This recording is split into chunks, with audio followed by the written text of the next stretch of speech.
Assalaamu calaykum. Mawduucan maanta wuxuu ku saabsan yahay shimbiraha. Qaybo ka mid ah shimbiraha waxay nagu leeyihiin saameyn wanaagsan. Qaybo ka mid ah shimbiraha way ciyaaraan si ay nooga kiciyaan salaadeena, halka qaybo ka mid ah aan daawano quruxdooda si aan u hilmaamno problemo jiray, halka qaybtood kalena aan cunno si aan isaga baahi tirno. Laakiin meelo badan oo dunida ku xeeran waxaa ku nool shimbiro halis badan, xawaarahoodu saad yahay, caqligooduna badan yahay. Muuqaalkan waxaan idinkula wadaagi doonaa shimbiraha ugu halista badan dunida.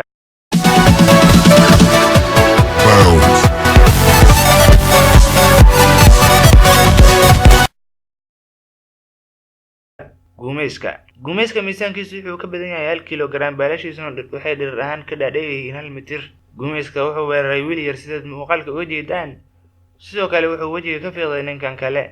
Muuqaalkan kuma soo koobi karno dhammaan waxyaalaha uu geystay dadka gumeyska, balse shimbirkan wuxuu wax ku ugaarsadaa afka, baalaha oo wax ku dharbaaxo. Sidoo kale wuxuu isticmaalaa cidiyaha farihiisa, kuwaasoo leh xoog saa'id ah ay wax ku qabsadaan oo la mid ah sida qaniinyada eyga waaweyn oo kale.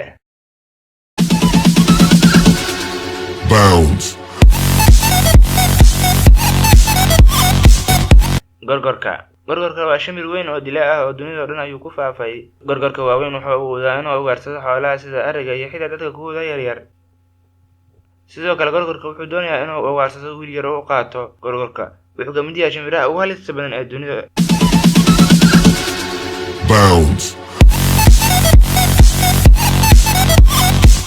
Emu, shimbirkan ma hayno magaciisa saxda ah ee af Soomaaliga. Haddii aad hayso, inagu caawi. Ma ahan goronyo, waa shimbirka ugu horreeya ee aan kuu sheegi doono maanta ee aanan duulin. Emu waa shimbirka labaad ee ugu dheer shimbiraha dunida. Dhirirkiisu wuxuu gaarayaa 6 feet ama 1.8 mitir. Lugaheeda dhaadheer ayaa waxay ogolaanayaan inay dhaqaaqdo xawaare dhan 50 kilomitir saacadiiba. Awoodda lugaheeduna waxay ka caawin kartaa inay isdifaacdo waxna ku ugaarsato.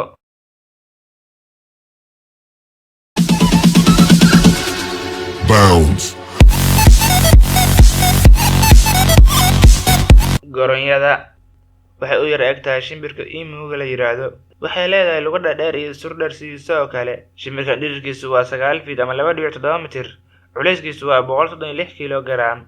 Sida darteed goronyadu waa halis suurtagal ah inay wax walba dhaawacdo. Goronyadu waxay leedahay lugo dhaadheer misan xoog badan, xawaaraheeduna waa 70 kilomitir saacadiiba.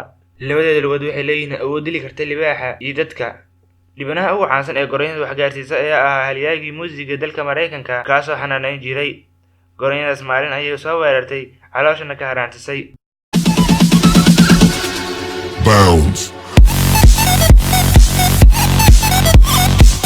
Gorgorka crown la yiraahdo. Gorgorkan wuxuu ka duwan yahay kii hore. Gorgorkan waxaa lagu magacaabaa inuu yahay shabeelka hawada, badanaa wuxuu ku nool yahay qaaradan Afrika. Wuxuu ugaarsadaa naatleyda sida deerada, bakaylaha iyo daanyeerka kiisa yaryar.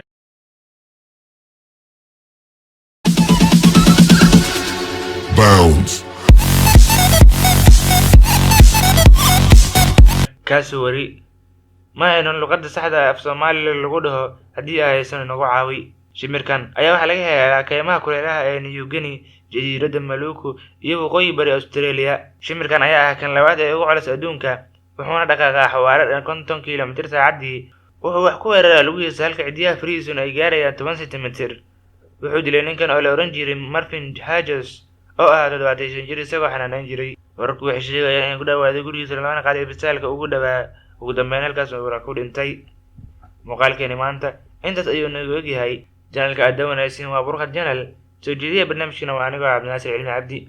Haddii taad markii ugu horeysay aad soo booqato channelkan, fadlan taabo calaamadda subscribe si aysan ku dhaafin muuqaalada ka soo burqanaya channelka Burqad. Haddii muuqaalkan ka heshay like saar, lana wadaag asxaabtaada. Mahadsanid.